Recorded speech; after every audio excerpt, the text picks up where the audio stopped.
get them in. I agree. Even as their season was unraveling on our broadcast, Jonesy, Javon, Warren Ward, myself, and Josh Lewinberg, it was a consensus.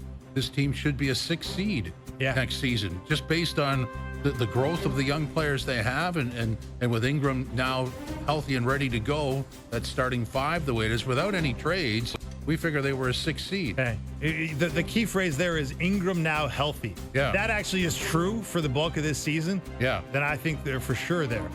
Whether it will be true, we know the history there, and it's not always perfect. We'll see. We shall. Yeah. Yes guy, no guy number 4. A decentralized draft. We're talking NHL. Will eventually be better than a centralized draft. Will eventually be better. I'm a no guy on this. I like the way the NHL did it. I thought it was unique. It was unique to the NHL, bringing all these teams onto the draft floor. Kind of folksy. It was folksy. It was cool. It was a great opportunity for the media, obviously, to interview people. It was a lot of fun to be at. And I think the new one, look, it was their first time doing it, Jim. So I'll give them some grace in understanding that they want to iron out the kinks of the decentralized draft, and they're going to keep the decentralized draft for the foreseeable future, it seems like.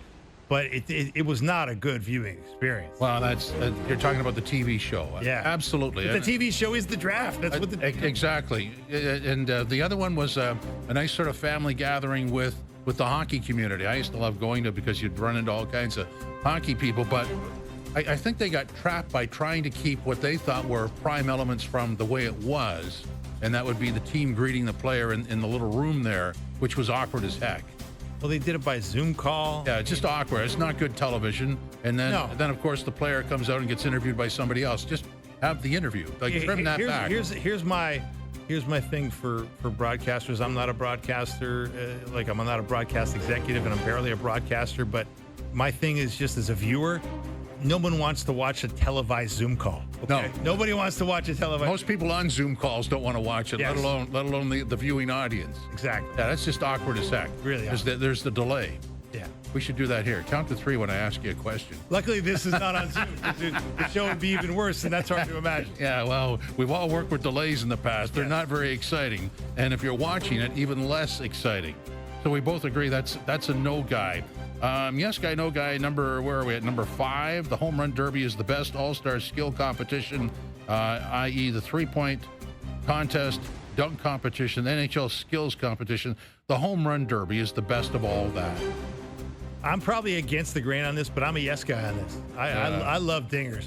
I'll watch dingers all night, and I really enjoy the home run derby. I always have. The big family event around our house. We get the peanuts and the Cracker Jack, and we hunker down and really build a little home run derby pool and lay our bets and have some fun. And maybe we're weirdos, but I kind of enjoy it. Not that I don't enjoy. I still enjoy the 3-point contest. It's a lot of fun. But now that Steph doesn't go in it, hasn't been as good, and nobody really good goes in the dunk contest. At least not very often. So it's a low bar, but I'm going to give it to the home run derby.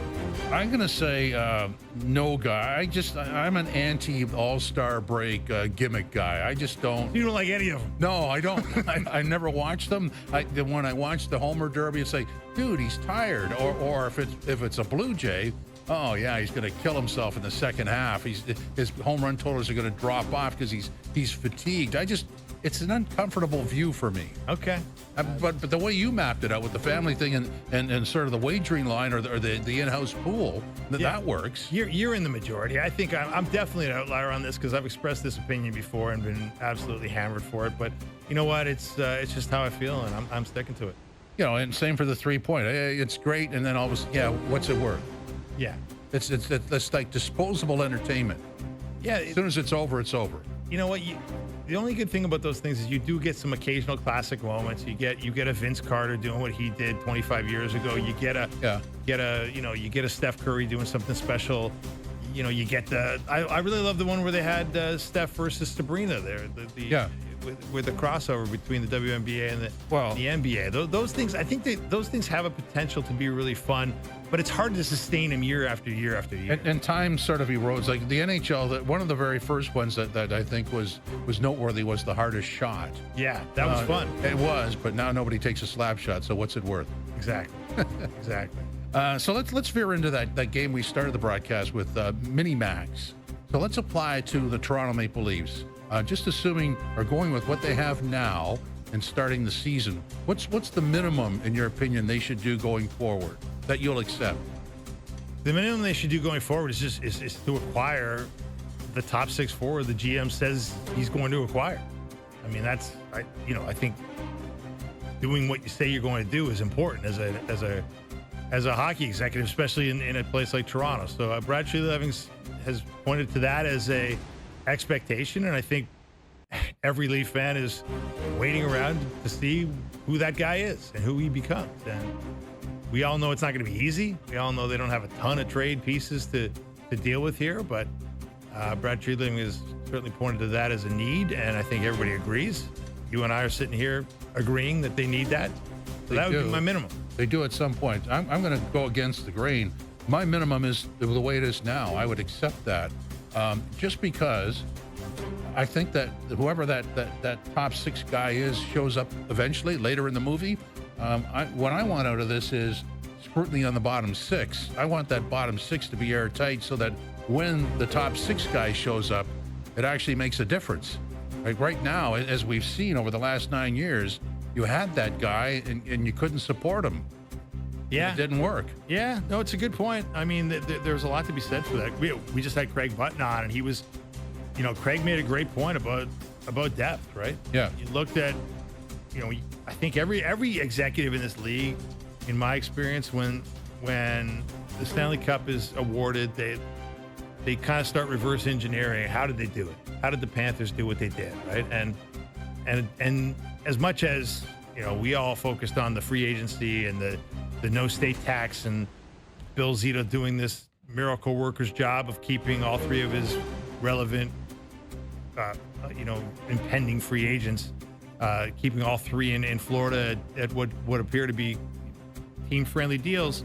A lot of executives that you hear about are going through that roster and saying, how did they build a roster like this?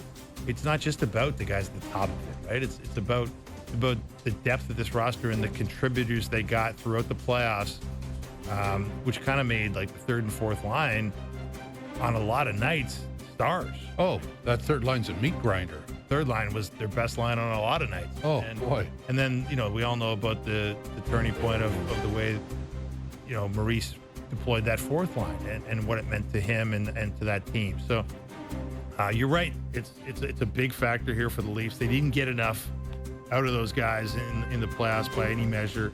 And the question is, how do you get more, right? Yeah. I mean, if at the end of the day, before the season starts, they've got a bona fide meat grinder 3rd line, that takes care of a lot of stuff. Because to me, that sample size, if you want to go back over all those losses to Boston, especially the early part of the run, the early part of the 9-year sample size, it was the 3rd and 4th line that got eaten alive.